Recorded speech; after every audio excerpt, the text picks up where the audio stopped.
The Age of Truth. A glimpse into Satyug's paradise. सत्य के बारे में हमको सत्य के बारे में जानकारी चाहिए।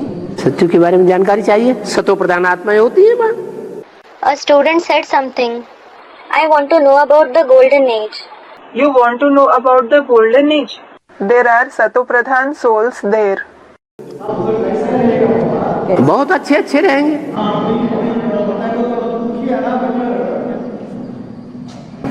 है? How will everything be, Baba? Everything will be very good. Hello, सत्य का वातावरण कैसा होगा? सब कुछ अच्छा ही अच्छा होगा। How will the atmosphere be there? How will the atmosphere of the golden age be? Everything will be just good. सत्युग के अंत में भी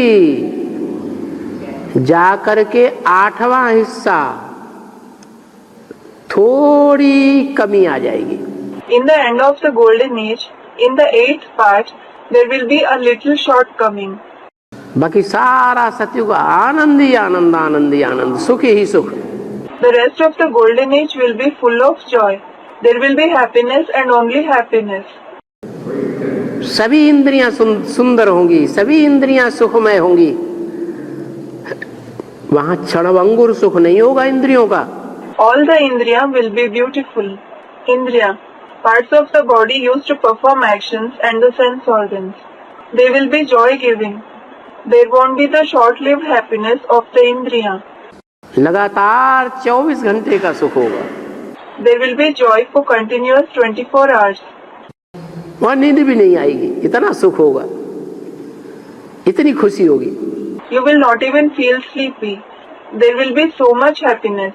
There will be so much joy. रोग भी नहीं आएगा। There won't be any diseases either. शरीर में खुशी जब बढ़ती है तब रोग बढ़ता है, या जब दुखी होते हैं तब रोग बढ़ता है? Do diseases increase in the body when there is more joy, or do diseases increase when sorrow increases? दुखी होते हैं तब रोग बढ़ता है। Diseases increase when sorrow increases. वहां इतनी कापारी खुशी चढ़ी रहती है, रोग का नाम निशान नहीं, और धन संपत्ति तो भरपूर होती ही है। There is such extreme happiness there that there is no trace of disease, and there is anyway a lot of wealth.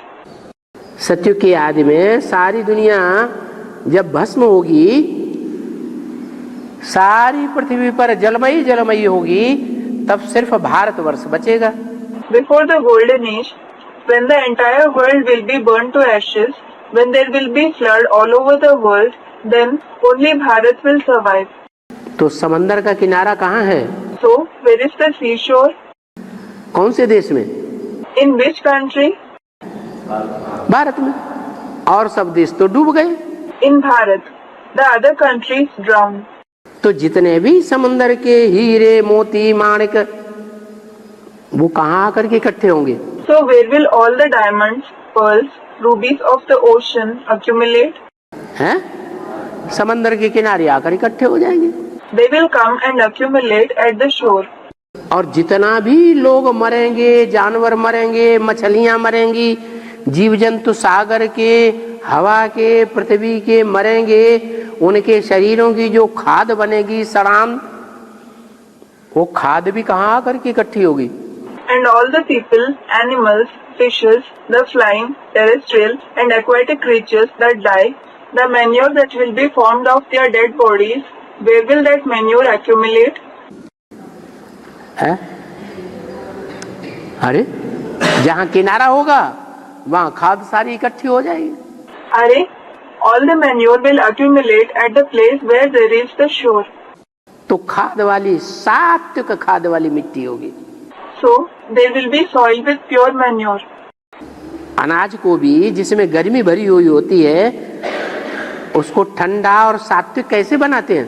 Even in case of grains that have heat, how are they made cool and pure? अनाज को क्या करते हैं?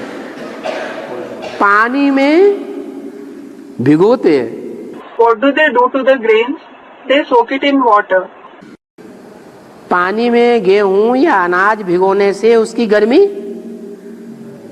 उसकी तमो प्रधानता निकल जाती है। If you soak grains or wheat in water, its heat, its tamopradhan qualities get over. तो ऐसे ही सारी दुनिया में जो खाद तैयार होगी, पहले सड़ांध होगी, वो सड़ांध सारी पानी में चली जाएगी। Similarly, the manure of the entire world that will become ready, first it will decay. All that rotten matter will go in water.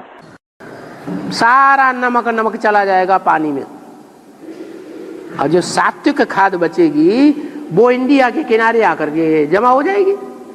All the salt will go in water and the pure manure that will be left will be collected on the shores of India.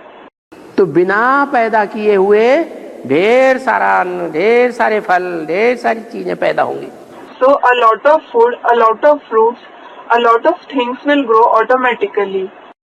तो हर प्रकार का वहां तो सुख ही सुख है, क्योंकि वहां भ्रष्ट इंद्रियों का विकार नहीं है। So there is happiness of every kind there because there aren't the vices of the corrupt indriya there. भ्रष्ट इंद्रियों के भ्रष्ट कर्म नहीं है। There aren't the corrupt actions of the corrupt indriya. जिन भ्रष्ट इंद्रियों के वशीभूत होकर के मनुष्य दूसरों को दुख देता है, A human being comes under the influence of those corrupt indriya and gives sorrow to others. श्रेष्ठ इंद्रियों की संतान वहां पैदा होगी। The children will be born through the elevated indriya there. श्रेष्ठ कहा ही जाता है सुख को। Happiness is called elevated. सुख लेना और सुख देना, Taking happiness and giving happiness. है ही सुख की दुनिया। It is anyway a world of happiness.